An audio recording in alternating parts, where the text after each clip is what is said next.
찬송가 484장. 찬송가 484장. 내 마음의 주여 소망되소서.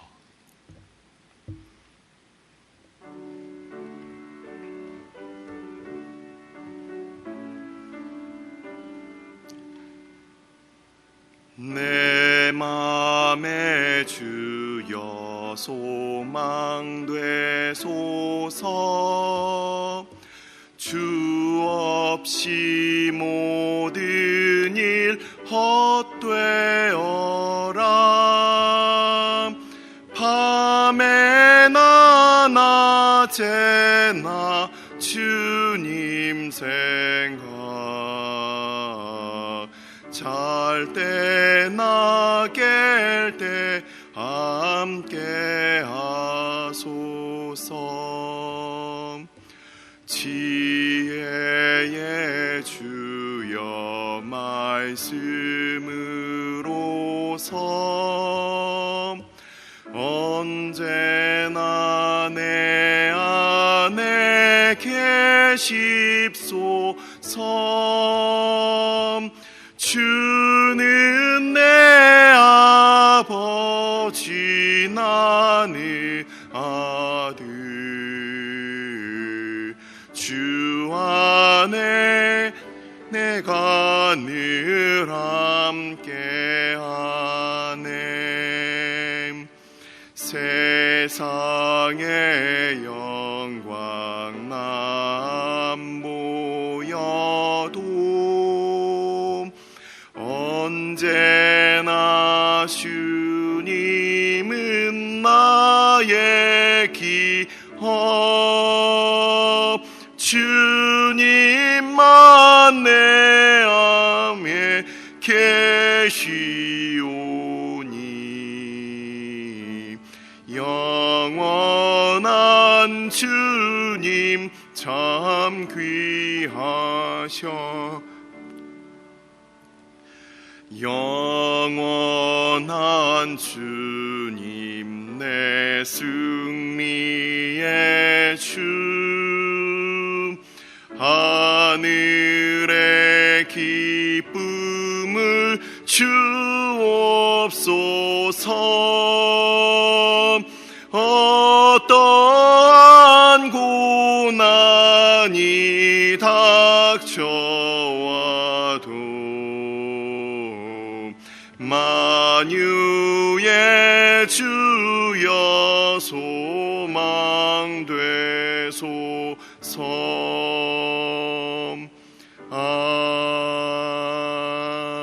아멘.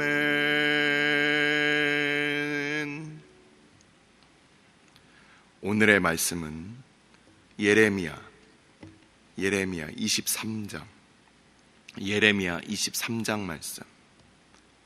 예레미야 23장 16절에서부터 22절까지 말씀입니다. 예레미야 23장 16절에서부터 22절까지 말씀, 다 같이 한 목소리로 합독하도록 하겠습니다.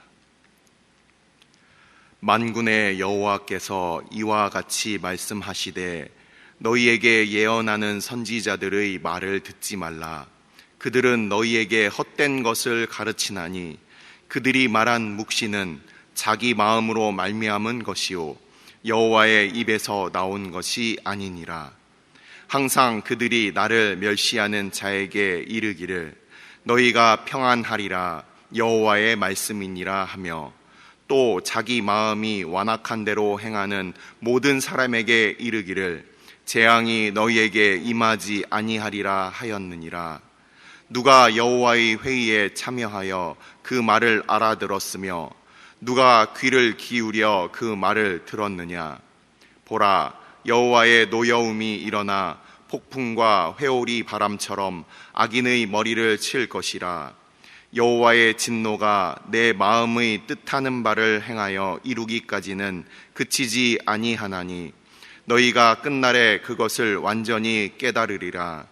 이 선지자들은 내가 보내지 아니하였어도 다름질하며 내가 그들에게 이르지 아니하였어도 예언하였은즉, 그들이 만일 나의 회의에 참여하였더라면 내 백성에게 내 말을 들려서 그들의 악한 길과 악한 행위에서 돌이키게 하였으리라. 아멘. 축복하고 기도한 후에 말씀 보도록 하겠습니다. 여호와는 내게 복을 주시고 너를 지키시기를 원하며 여호와는 그의 얼굴을 내게 비추사 은혜 베푸시기를 원하며 여호와는 그 얼굴을 내게로 향하여 드사 평강 주시기를 원하노라. 아멘. 아버지, 오직 하나님 앞에 복과 은혜와 평강을 구하기 위하여 주 앞에 나아갑니다. 세상이 줄 수 없고 세상이 그 어떤 것과도 바꿀 수 없는 오직 하나님으로부터 받을 수 있는 그 복, 그 은혜, 그 평강을 아버지 앞에 구하오니 아버지, 이 세상의 편안함으로 바꿀 수 없고 이 세상의 축복으로 바꿀 수 없고 이 세상의 그 어떠한 만족으로도 바꿀 수 없는 오직 하나님만 우리의 하나님 되시는 이 시간 되게 하여 주옵소서. 하나님 앞에 믿음으로 주를 기쁘시게 하는 자들, 아버지 앞에 늘 믿음으로 구하는 주의 백성들, 오직 하나님께 영광 돌리게 하여 주시고 더 큰 감사의 제목으로 하나님께 나아가게 하여 주옵소서. 아버지, 우리가 늘 하나님 앞에 구하지만 하나님, 우리의 뜻과 우리의 생각으로 구하지 아니하도록 이 시간 성령 하나님께서 우리를 인도하여 주시고 우리가 우리의 구할 것들을 구하기 이전에 말씀을 통하여 우리가 인도함을 받을 때 성령 하나님께서 이 시간 말씀을 전하는 자와 듣는 자 가운데 홀로 주인 되어 주시고 주님께서 우리를 인도하여 주옵소서.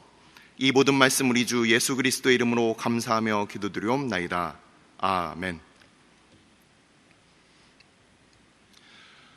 예레미야서 21장, 22장, 23장으로 이렇게 이어지면서 그 말씀을 지난주에 드린 바와 같이 23장까지 말씀은 유대인들의 지도자들에 대한 말씀이었습니다. 그래서 처음에 왕과 시드기야 왕으로부터 시작해서 왕과 왕족, 그리고 선지자와 제사장들, 그런 이스라엘을, 유다 백성들을 영적으로 이끄는 그 리더십들에 대하여 하나님께서 이 예레미야 선지자를 통하여 말씀을 전하고 있습니다.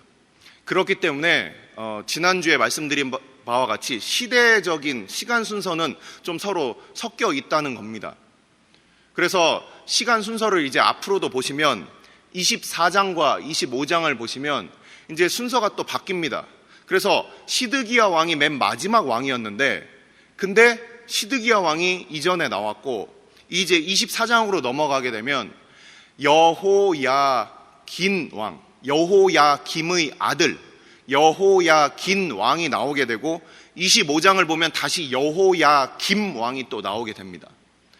그래서 이 시대적인 순서들이 바뀌는 것에 대해서 우리가 헷갈릴 필요가 없다라고 말씀을 드렸습니다. 그 이유는 주제별로 예레미야 선지자의 이 말씀을 우리가 보면 되기 때문에 이 시대적으로 그 시간 순서상 써놓은 그런 예언이 아니라 주제의 그 순서대로 그 편집이 되어 있다는 것을 우리가 생각하고 읽게 되면 됩니다. 자, 이제 23장의 이제 마무리가 내일하고 모레까지 이어지게 되는데 23장의 이 중요한 부분이 무엇이냐면 바로 거짓 선지자의 문제가 이제 등장을 하게 되는 것입니다. 그래서 우리가 23장 그 첫 부분을 봤을 때는 이스라엘에 있어서의 그 목자, 그것은 왕의 개념이었습니다. 그로부터 바로 이제 새로운 진짜 왕, 진짜 목자이신 우리 메시아에 대한 그 예언의 말씀이 23장 초반부에 등장을 합니다. 하지만 이에 대조적으로 이 거짓 선지자의 문제가 바로 오늘 읽은 이 본문에 나오게 되고 끝까지 그렇게 나오게 됩니다. 이 거짓 선지자의 문제는 하루 이틀의 문제도 아니고 어제 오늘의 문제가 아닙니다. 거짓 선지자를 우리가 봤을 때 어디서 거짓 선지자를 여러분들은 보셨고 또 기억을 하십니까? 대표적인 거짓 선지자 누가 있었습니까? 발람이라는 거짓 선지자 기억하실 겁니다. 어떻습니까? 발람이라는 거짓 선지자가 있었고 또 그 이전에는 어떤 사람들이 있었을까요? 애굽의 바로왕 옆에 있었던 그 마술사들, 이런 사람들이 신탁이라는 이름으로 하나님의 이름을 빙자해서 그들이 예언을 하는 사람들이었습니다.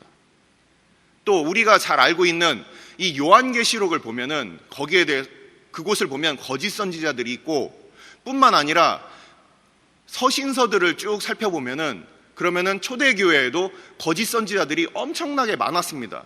그래서 제가 헬라어를 이렇게 찾아보니까 이 거짓 선지자라는 단어는 거짓 선지자 이렇게 두 단어가 합성된 말이 아니라 거짓 선지자라는 아예 하나의 명사가 있더라고요. 거짓 선지자는 예전부터 있었고 오늘날에도 있으며 또한 앞으로도 있을 것이다라는 것이 성경의 그 말씀입니다. 그렇다면 우리는 거짓 선지자의 이 기준을 무엇으로 우리가 알 수 있으며 이 거짓 선지자들의 종말은 과연 어떠한 것인지에 대해서 우리가 이 말씀을 통하여 우리가 보게 되는 것입니다. 이 거짓 선지자, 당시에 예레미야의 그 시대에 있었던 거짓 선지자들의 그 내용은 무엇입니까? 그 내용이 과연 무엇입니까? 17절 말씀 한번 보시겠습니다. 항상 그들이 나를 멸시하는 자에게 이르기를 너희가 평안하리라 여호와의 말씀이니라 하며 또 자기 마음이 완악한 대로 행하는 모든 사람에게 이르기를 재앙이 너희에게 임하지 아니하리라 하였느니라. 아멘. 당시에 이 거짓 선지자는 예레미야를 우리 2주 전에 말씀드렸듯이 예레미야를 나무 착고에 이렇게 목과 팔을 끼워서 그 베냐민 문이라고 하는 그 성전에 있는 베냐민 문 그 바로 앞에다가 그를 이렇게 매달아 놓고 많은 사람들에게 수치를 당하게 했던 바수훌이라는 어떤 그 제사장을 우리는 보았습니다. 이 사람이 얘기했던 내용이 바로 이 내용입니다. 야, 예레미야가 이렇게 옹기를 깨고 그리고 이 예루살렘과 유다가 멸망할 것이라고 예언을 하지만 아니야. 우리는 하나님의 성전이 있어. 우리는 평안해. 이놈이 미친놈이야. 내가 이 사람 하나님으로부터 받은 이 권위를 가지고 이 사람 내가 처벌하겠어. 이렇게 얘기를 한 겁니다. 자, 당시의 유다 백성들과 이스라엘 백성들의 입장에서 우리가 한번 생각을 해보겠습니다. 얼마나 헷갈리고 얼마나 그 가운데서 도대체 뭐가 진짜일까? 어떤 그런 고민이 생기지 않겠습니까? 지금도 수많은 그 이단들이 있습니다. 오늘날의 이단들, 대표적인 이단들, 이만 땡 또는 장길 땡 이런 연놈들이 그렇게 어쩌고 저쩌고 얘기를 하고 여러 얘기들을 합니다. 그러면서 그 안에서 어쩌고 저쩌고 하면서 교회를 그렇게 무시하고 그리고 말씀을 그렇게 변개해서 그렇게 얘기를 합니다. 그럼 그런 얘기들을 들었을 때 정말 믿음이 없고 말씀에 대해서 잘 알지 못하는 그리고 교회에 실망한 이런 사람들이 거기에 이제 그 입질에 그 미끼에 그렇게 물게 되고 그렇게 잡혀가게 되는 것입니다. 그런 모습들을 보면서 많은 성도들이 우리가 교회에 대해서 안타까움을 갖게 되고 그리고 그런 사람들에 대해서 우리가 분노와 때로는 답답함을 그렇게 갖게 되는 겁니다. 이런 거짓 선지자들이 그렇게 판치고 있는 이런 세상 가운데 과연 어떤 것이 거짓 선지자고 어떤 것이 바로 참된 하나님의 말씀이냐? 오늘 예레미야 선지자는 하나님의 그 묵시에 대해서 얘기를 하고 있습니다. 이 묵시라는 것이 바로 무엇입니까? 16절에 나와 있는 이 단어 묵시라는 단어는 하존이라는 단어입니다. 하존이라는 이 히브리어 단어는 그 할롬과 그 할롬이라는 단어와 그리고 하존이라는 단어는 두 개가 서로 구별되어 있는데 우리가 당시의 선지자들을 선견자라고 해서 뭔가를 보는 사람이라고도 얘기를 하고 그리고 하나님의 말씀을 대언한다는 의미에서 이게 선지자라는 대언자의 그 말을 두 가지를 쓰게 됩니다. 같은 의미인데 하나님으로부터 뭔가 이상을 보고 그것을 하나님의 뜻을 백성들에게 전한다라는 의미에서 이 뭔가를 보는 하나님의 뜻을 보는 것을 선견자라고 하고 그것을 백성들에게 전하는 것을 선지자라고 하나님의 뜻을 알아서 그것을 전한다 이런 의미에서 우리가 나비, 선지자 이렇게 얘기를 합니다. 근데 이 묵시와 꿈에 대해서 제가 잠깐 설명을 드리겠습니다. 묵시라는 것은 이상과 환상 중에 깨어 있을 때, 자고 있을 때가 아니라 깨어 있을 때 무엇인가 그 앞에 등장하는 것을 보게 되는 그것을 묵시라고 합니다. 그리고 많은 선지자들이 자는 동안, 눈을 감고 있는 동안에 그의 이상 가운데 그 머릿속에 하나님께서 떠올리게 하시는 것을 꿈이라고 합니다. 그래서 눈을 뜨고 있을 때와 눈을 감고 있을 때 이 두 가지 계시의 측면을 우리가 묵시와 꿈이라고 얘기를 하는 거예요. 이게 사도 베드로가 그 정오에 하나님 앞에 기도할 때 보자기 환상을 여러분들을 보았을 겁니다.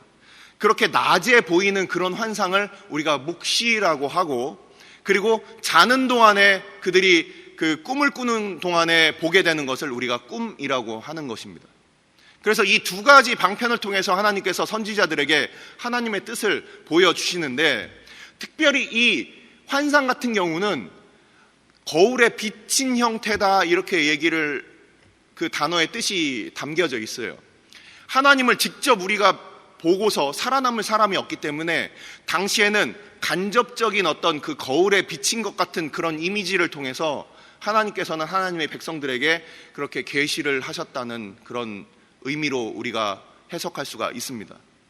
자, 선지자의 이런 방법들이 묵시가 있고 꿈이 있는데, 이 거짓 선지자들은 자기들 생각을 가지고서 하나님으로부터 받았다고 생각하는 것이에요. 자기의 생각을 가지고 하나님으로부터 받았다. 그래서 그것을 아주 열심히 떠듭니다. 이 모든 근거가 하나님으로부터 온 것이 아니라 자기 확신으로부터 오는 거예요. 하나님의 뜻이 중요하지 않습니다. 내가 앞으로 어떻게 될 것인가, 이것이 중요한 거예요. 그래서 그들은 자기가 원하는 바를 하나님의 뜻이라고 그렇게 착각하고, 하나님이 이렇게 얘기했소, 하나님이 나한테 이렇게 하셨소, 이렇게 감히 그런 얘기를 합니다. 이것은 제3계명을 어기는 일이고, 이것은 아주 두려운 일입니다. 근데 수많은 직통 게시파들이 이렇게 얘기를 하는 거예요. 나는 하나님이 이렇게 말씀하셨다고. 이런 수많은 사람들을 저는 지금도 그렇게 얘기를 듣습니다. 많은 사람들을 만났을 때 그런 얘기들을 합니다. 깜짝깜짝 놀랍니다.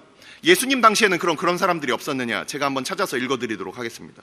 예수님께서 어떻게 말씀하시느냐? 마태복음 7장. 예수님께서 그 산상순의 이 마무리를 하시면서 이렇게 말씀을 하는 거예요. 거짓 선지자들에 대해서 말씀을 하십니다. 마태복음 7장 15절부터 23절까지 말씀입니다. 마태복음 7장 15절부터 23절까지 말씀, 제가 찾아서 읽어드리도록 하겠습니다.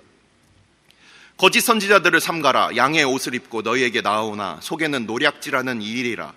그들의 열매로 그들을 알지니 가시나무에서 포도를 또는 엉겅퀴 에서 무화과를 따겠느냐. 이와 같이 좋은 나무마다 아름다운 열매를 맺고 못된 나무가 나쁜 열매를 맺나니 좋은 나무가 나쁜 열매를 맺을 수 없고 못된 나무가 아름다운 열매를 맺을 수 없느니라. 아름다운 열매를 맺지 아니하는 나무마다 찍혀 불에 던지느니라. 이러므로 그들의 열매로 그들을 알리라. 나더러 주여 주여 하는 자마다 다 천국에 들어갈 것이 아니오 다만 하늘에 계신 내 아버지의 뜻대로 행하는 자라야 들어가리라. 그날에 많은 사람이 나더러 이르되 주여 주여 우리가 주의 이름으로 선지자 노릇하며 주의 이름으로 귀신을 쫓아내며 주의 이름으로 많은 권능을 행하지 아니하였나이까 하리니 그때 내가 그들에게 밝히 말하되 내가 너희를 도무지 알지 못하니 불법을 행하는 자들아 내게서 떠나가라 하리라. 아멘. 우리는 이 예수님의 이 말씀으로 거짓 선지자와 참 선지자, 이것이 과연 어떠한 그 기준으로 우리가 알게 되는 것인가를 알 수가 있습니다. 그들의 열매를 보면 압니다. 우리 이만땡이라는 놈은 저쪽에 아방궁을 지어놓고 그리고 그 내연녀와 함께 엉덩이 토닥거리면서 그렇게 만나는 장면이 사진에 그렇게 찍혔습니다. 우리가 잘 아시지 않습니까? 얼마나 많은 놈들, JM 땡 이런 놈들 지금 이 가까운 금산 땅에 자기만의 또 그 세력들을 불러 모아놓고 그러고서 거기에 다 집결시키고 있습니다. 그놈이 어떤 일을 했습니까? 성추행하고 그러고서 실형을 살고 나왔습니다.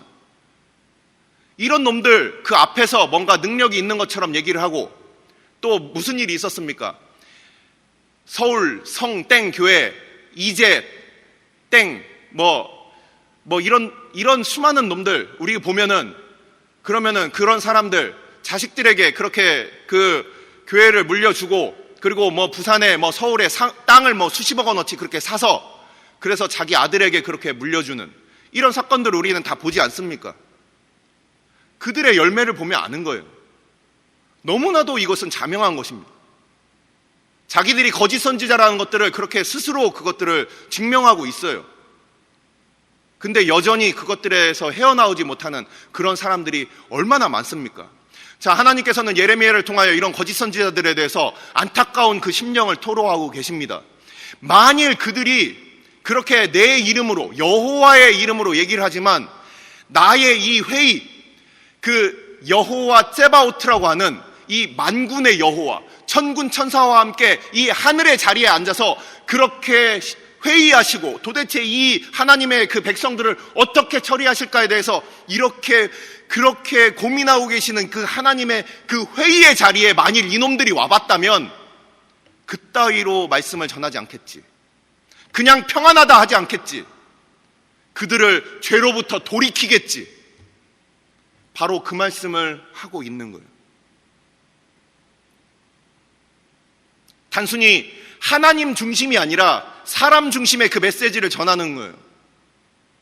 말씀 중심, 교회 중심, 하나님 중심이 아니라 내 생각 중심, 내 꿈 중심, 사람 중심, 그리고 자기 먹고 노는 편안한 곳 중심으로 그렇게 신앙이 바뀌어가고 있다는 겁니다.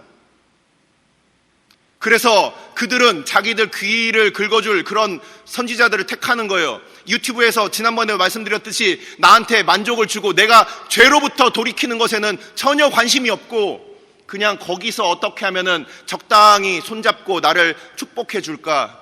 그래서 많은 목사들이 앞에서 축복주의를 떠들 수밖에 없습니다. 왜냐하면 자기도 부를 축적해야 하고 교인들에게도 뭔가 그 헌금을 뽑아내기 위한 어떤 그런 말씀을 전해야 되기 때문이겠죠. 이것은 우리의 민낯을 얘기하는 겁니다. 그러니 죄로부터 돌이키는 것에는 관심이 없어요. 어떻게 하면 돈이 더 많이 거칠 것인가? 어떻게 하면 내가 나의 이름으로 된, 나의 명의로 된 그런 동산과 부동산을 더 늘릴 것인가? 이런 것들이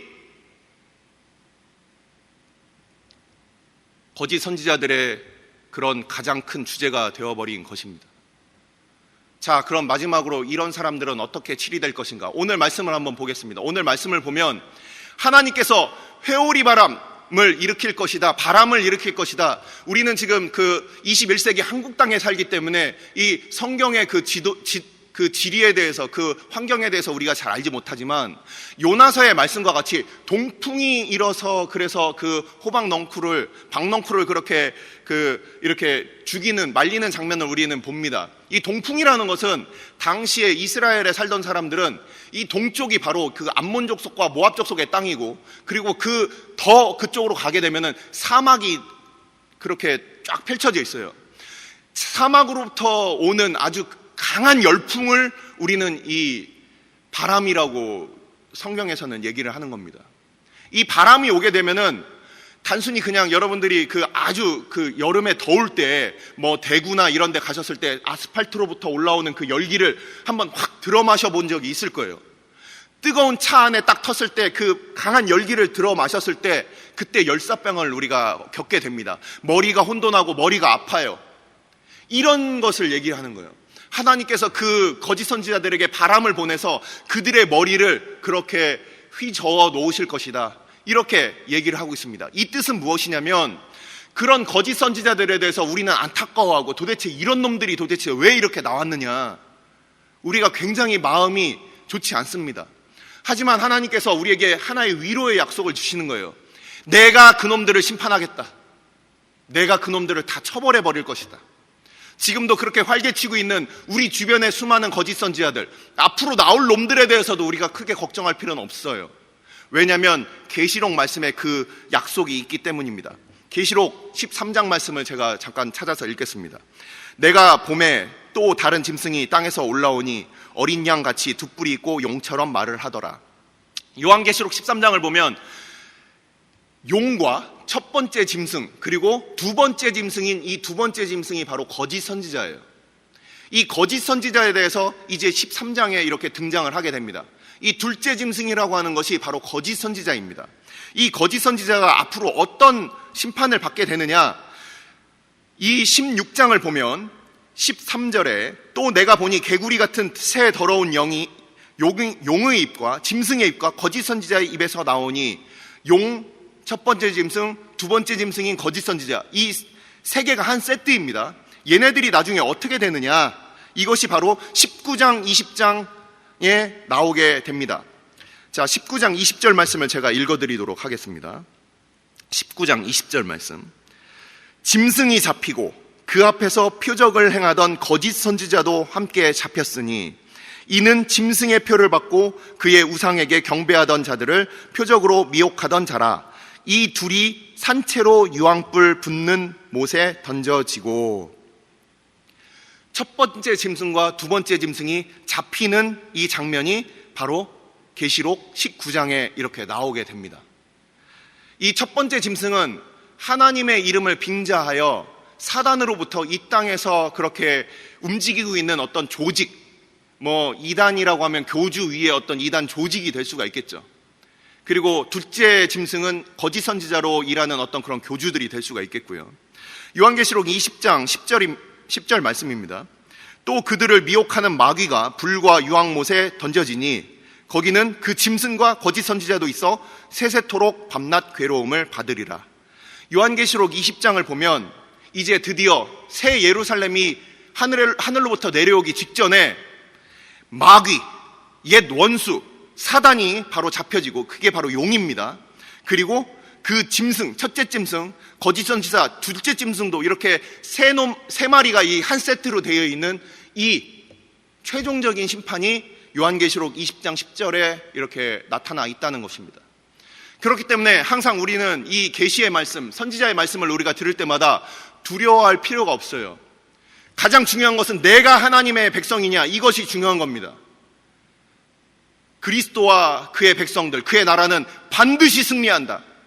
하지만 그 용과 짐승과 거짓 선지자는 반드시 멸망한다. 영원한 심판 가운데. 그걸 하나님께서 하신다.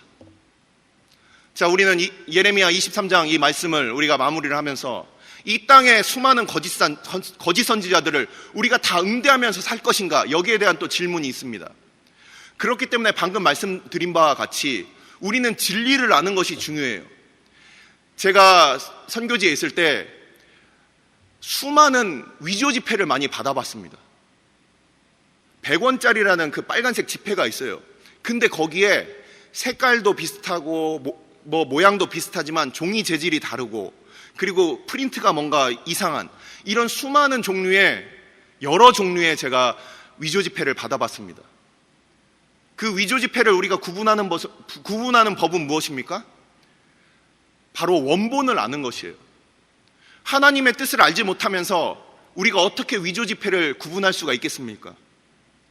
우리 가운데 참된 하나님의 말씀을 아느냐 모르느냐, 그것이 우리에게 있어서는 가장 중요한 것입니다. 자기의 마음으로부터 나온 말씀, 또는 다른 곳으로부터 욕심으로부터 받은 그런 말씀을 전하는 그런 거짓 선지자들을 향하여 우리는 우리의 마음을 지키고 하나님의 뜻을 아는 것, 이것이 가장 중요한 것입니다. 기도하겠습니다.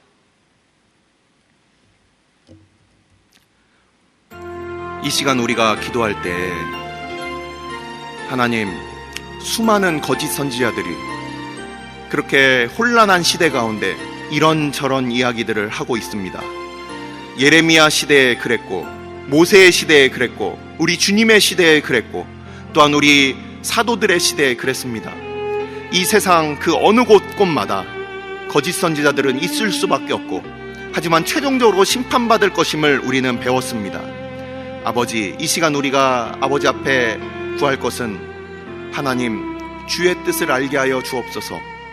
하나님, 우리로 하나님을 알게 하여 주셔서 잘못된 말과 주님의 말씀이 동시에 들릴 때 과연 하나님의 뜻은 무엇인가 우리로 깨달아 알 수 있도록 성령 하나님, 우리의 마음을 보호하여 주시고 우리를 말씀으로 오늘도 지켜주셔서 우리의 생각으로부터 나오는 말씀을 하나님의 말씀이라고 우리가 착각하지 아니하고 우리 가운데 말씀으로 계시하신 주의 성경을 통하여 우리에게 주신 그 말씀, 우리가 그것을 늘 기억하고 주의 말씀을 깨닫게 하시는 성령의 인도하심을 쫓아 하나님의 말씀을 쫓아 기도하는 우리들 다 되게 하여 주옵소서. 하나님, 우리를 마지막 때에 분별력 있는 주의 백성으로 서게 하여 주옵소서. 이 시간 함께 기도하도록 하겠습니다. 아버지, 주의 교회를 오늘도 보호하여 주옵소서. 하나님, 사람의 말과 하나님의 말씀이 주의 이름이라는 그 미명하에 동시에 들릴 때 하나님, 우리는 무엇을 분별해야 합니까? 아버지, 우리가 분별해야 할 것은 무엇입니까? 아버지, 우리가 듣기 원하는 것을 마치 하나님의 말씀처럼 우리가 듣고 있지는 않습니까? 단순히 평안하다 우리가 죄 가운데 살면서 혹시 그런 말씀을 우리가 즐겨 듣고 있지는 않습니까? 아버지, 우리 가운데 하나님 앞에 우리가 회개해야 될 것들이 있다면 정직하게 회개하게 하여 주시고, 하나님, 우리가 하나님보다 더 의지하고 있는 것들이 있다면 우리로 그 우상을 다 깨뜨리게 하여 주시며, 우리가 하나님보다 우리의 자녀나 우리가 소중하다고 생각하는 것들이 앞서 나가고 있다면 하나님, 그 순서가 다시금 하나님만 우리에게 있어서 모든 것 되시고 우리에게 있어서 제일 되심을 우리로 기억하게 하여 주셔서 우리의 길로부터 돌이키게 하여 주시고, 하나님 중심, 말씀 중심, 주의 백성의 공동체, 교회 중심으로 저희들 아버지 다시금 우리의 신앙이 다시금 설 수 있도록 아버지께서 우리들 가운데 은혜를 베풀어 주시옵소서. 아버지, 주의 머리 되신 교회, 아버지 주께서 말씀하시는 그 교회 되게 하여 주시길 원하오니, 아버지, 이 땅의 거짓들이 아버지 그렇게 팽배한 이 세상 가운데 하나님, 저희로 더욱더 하나님을 알게 하여 주시고 작은 자로부터 큰 자에 이르기까지 하나님이 누구신지를 더욱더 알아가는 교회가 될 수 있도록 아버지, 교회 가운데 말씀을 허락하여 주시고 말씀의 꼴을 충만히 우리가 아버지 그것을 먹을 수 있도록 아버지께서 교회 가운데 은혜를 베풀어 주시고 진리와 은혜로 오늘도 함께하여 주옵소서. 오늘 주일은 특별히 오늘 주일 예배와 주일 사역을 위해 기도하는 날입니다. 이 시간 기도하실 때 오늘 예배가 하나님 기뻐하시며 하나님의 임재가 있는 예배가 되게 해달라고, 오늘 강단을 살려주시고 말씀 전하시는 목사님 위에 성령으로 기름 부어 달라고, 교회 모든 부서와 섬기시는 일꾼들이 먼저 큰 은혜 누리게 해달라고, 계속해서 담임 목사님을 위해 기도해 주시고 함께 동역하시는 장로님들과 교역자들이 사랑으로 하나 되어 온 교회가 성령으로 충만한 가운데 부흥의 역사를 이루게 해달라고, 주일 예배와 사역을 위해 합심으로 기도하신 후에 자유롭게 기도하시면 되겠습니다. 이 시간 기도하실 때 먼저 저를 따라해 주시기 바랍니다. 주여, 은혜를 베풀어 주옵소서. 주여, 은혜를 베풀어 주옵소서. 다 같이 합심으로 기도하겠습니다.